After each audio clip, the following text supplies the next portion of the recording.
New. Social Security benefits of $1,900 are being disbursed today, Wednesday, April 10th.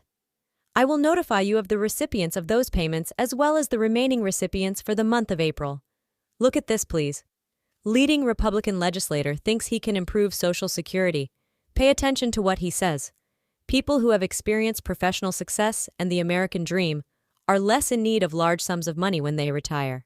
To ensure that they enjoy a happy retirement, they ought to donate a portion of that to people who have been less fortunate. I'll play the entire video footage of Representative Kevin Hearn discussing his proposed solution to the Social Security issue.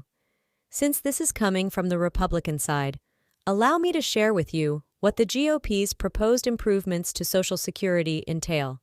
Is this a wise strategy or not? In addition to providing you with some more significant updates, I'll let you make the final decision. In order to receive additional Social Security updates, please hit the like button and subscribe to the channel before I go into the major content. So, on Wednesday, April 10th, which is April 10th, who gets $1,900 from Social Security? Well, the payment day is today. It is, in theory, the 2nd. SSI already received theirs. Regarding the payments, however, retirees whose birth dates fall between the 1st and the 10th of the month will receive them on the 2nd Wednesday of the month, which happens to be today. Those born between the 11th and the 20th will then be eligible to attend the 3rd Wednesday of the following week, and those born between the 21st and the 31st will attend the 4th Wednesday. That, then, is the payment plan for April. As you can see, it will be the same for the month of April, depending on the amount you received last month. Next up, leading Republican legislator thinks he can improve Social Security. The head of the Republican Study Committee chastised the White House for undermining his proposal. In order to prevent Social Security from going bankrupt in 2033, a prominent Republican has proposed raising the retirement age. Thus, this individual is Kevin Hearn. Thus, before automatic benefit changes take effect, Kevin Hearn and House Republicans unveiled a plan to alter Social Security. Returning to this Republican, Kevin Hearn of Oklahoma, the chairman of the Republican Study Committee, unveiled a budget last month that featured conservative recommendations to reduce government expenditure and prolong the life of Social Security.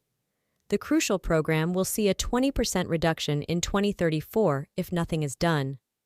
Raising the eligibility age for full retirement benefits from 67 to 69 is one proposal Kevin Hearn supported. This is a politically sensitive subject that mainstream leaders in both parties have been reluctant to address, particularly in an election year. Therefore, is Kevin Hearn correct to propose raising the entire retirement age with his innovative solution, which isn't actually new at all, but it's being marketed as such, raising the retirement age? View the remarks made by Kevin Hearn. Starting in 2033, Social Security is expected to become insolvent, meaning that there won't be enough money to pay its bills. All individuals will benefit equally when that occurs. We'll go into great detail regarding Social Security tonight, and the reasons Congressman Kevin Hearn of Tulsa is involved in the national conversation about its future. The clock is running out on Social Security, and we're not talking about the people who rely on it for their daily needs. We're talking about the program itself. According to the Congressional Budget Office, Social Security as it exists today would run out of money by 2033. Benefits will automatically be reduced by 23% when that happens. 10 persons under the age of 65 were employed at the time Social Security was established, providing funding for the program. There are just 4 now. Because of the baby boomer generation, we have fewer workers, longer lifespans, and a higher retirement rate. The Republican Study Committee chairman is Congressman Kevin Hearn of Tulsa. In the U.S. House, it is the largest Republican caucus. They unveiled a plan last month that they hope would sustain the program for many years to come. It eliminates the additional advantages that the wealthy received for contributing more to the program and raises the retirement age to 69. People who have experienced professional success and the American dream are fortunate enough to require less money in retirement. To ensure that they enjoy a happy retirement, they ought to donate a portion of that to people who have been less fortunate. But President Joe Biden has been practically yelling at Republicans not to touch Social Security throughout the past two State of the Union speeches. He claims that a portion of Social Security's funding shortage might be attributed to the wealthy and large enterprises' underpayment of the program. And I'll stop anyone trying to slash Medicare. I'll veto it. You will not cut $2 trillion more for the ultra-wealthy. I'm glad to hear that. I'll ensure that Social Security is strengthened and that the wealthiest contribute fairly. It's never an easy moment to have this talk, according to Hearn, particularly during an election year. He claims that there is not much longer to go until Grandma and Grandpa's checks automatically get cut. You should never bring up this subject if you're worried about winning re-election or staying in politics. That's the exact reason we have $35 trillion in debt. And in approximately 6.5 years, Social Security will run out of money and Medicare will also fail. Social Security beneficiaries or those planning to enroll won't see any changes, according to Hearn. The young and the wealthy will see the greatest changes.